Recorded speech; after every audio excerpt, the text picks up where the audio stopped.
Hello children, we are back here again with the explanation of the chapter The Eye of the Eagle.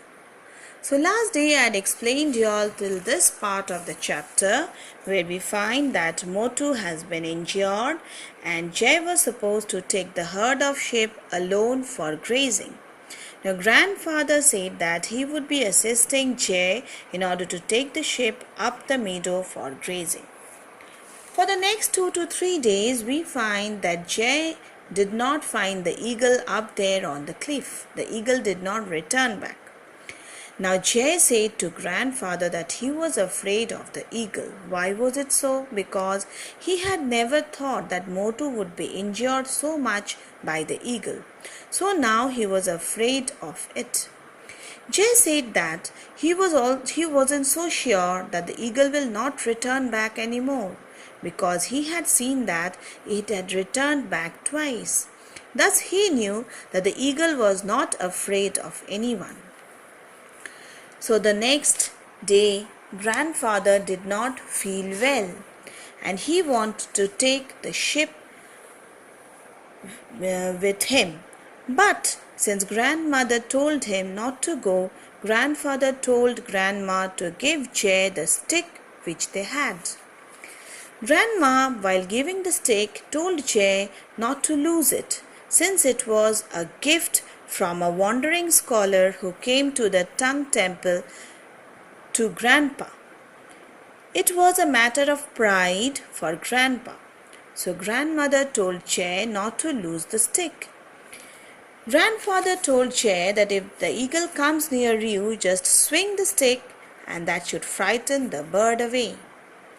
When Jay went out with the sheep, he found that clouds had gathered over the mountains and the heavy mist hid the tongue temple. So he knew that winter was coming. The shepherds had started leaving the meadows and returning back to their villages.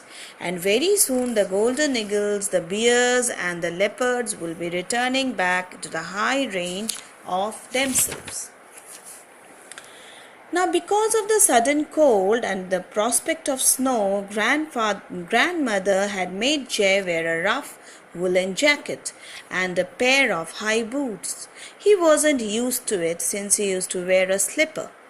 Now, the cawing of some crows warned Jay that the eagle was nearby. But the mist prevented him from seeing very far, so he could not see the eagle. After some time, the mist lifted away, and Jay was able to see the temple and the snow peaks towering behind.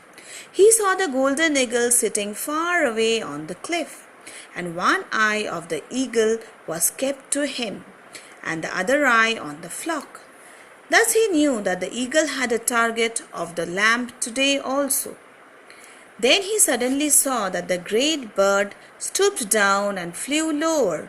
It circled and circled till it came back, and after a few minutes it reappeared from the other side of the mountain. It was much lower now, and it suddenly came so near Jay that it sloped away from Jay and the flock. Jay hit it with the stick.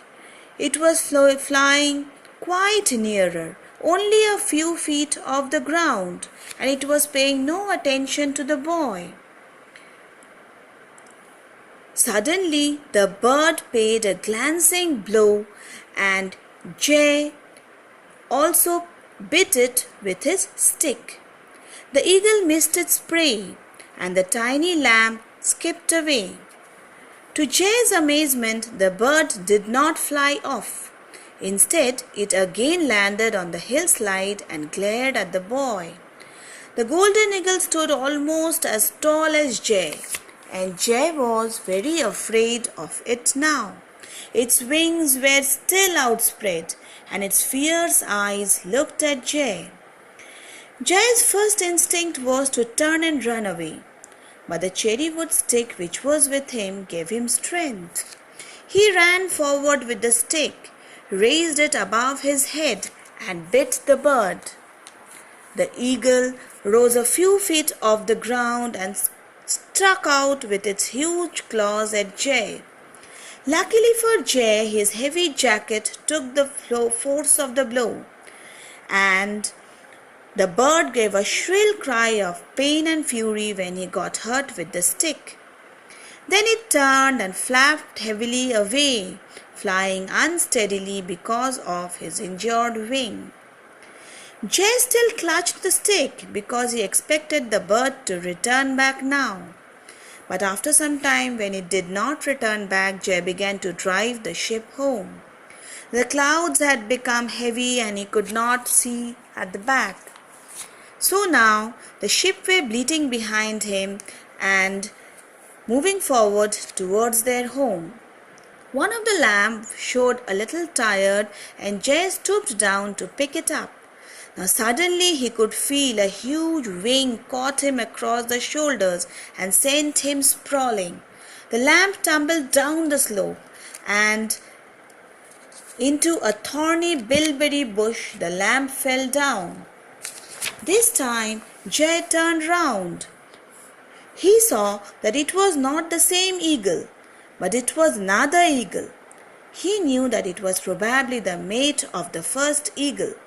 He was more afraid now, since this eagle was not injured. So he crept farther into the bush and holding the lamp beneath him. At the same time, he began to shout at the top of his voice.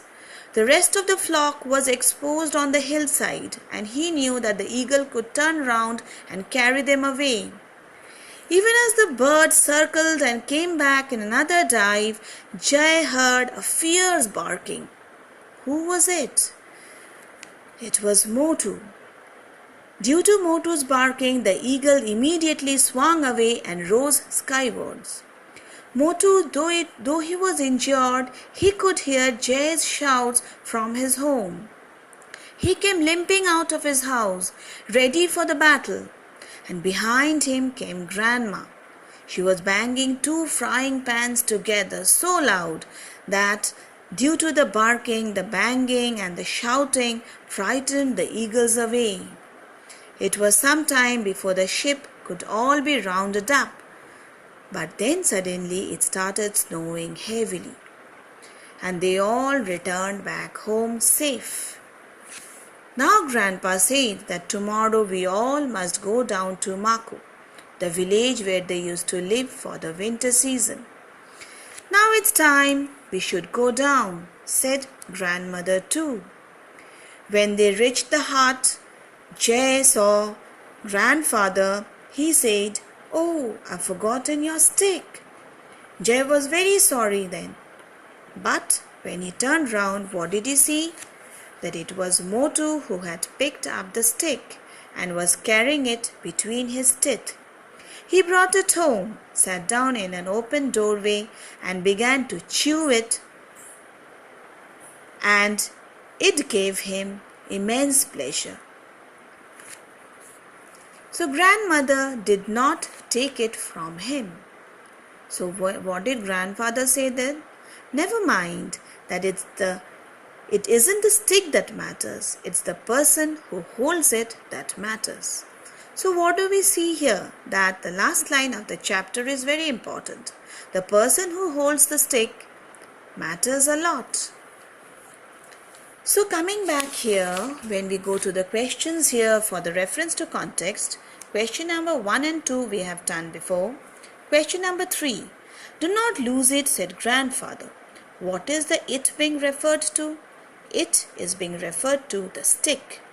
And how did Grandfather come by it?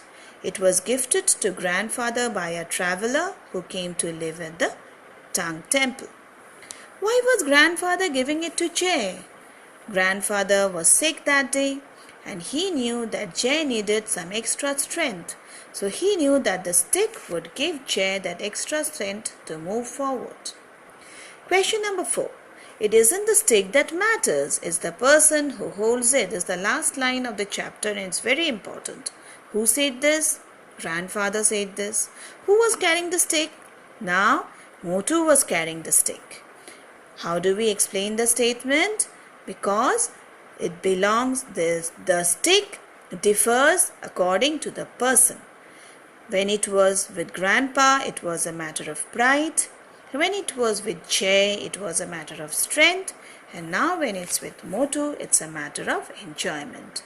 So we end our chapter here. It's a thorough explanation. Please read it properly, and we can be continuing with the next chapter next day. Thank you.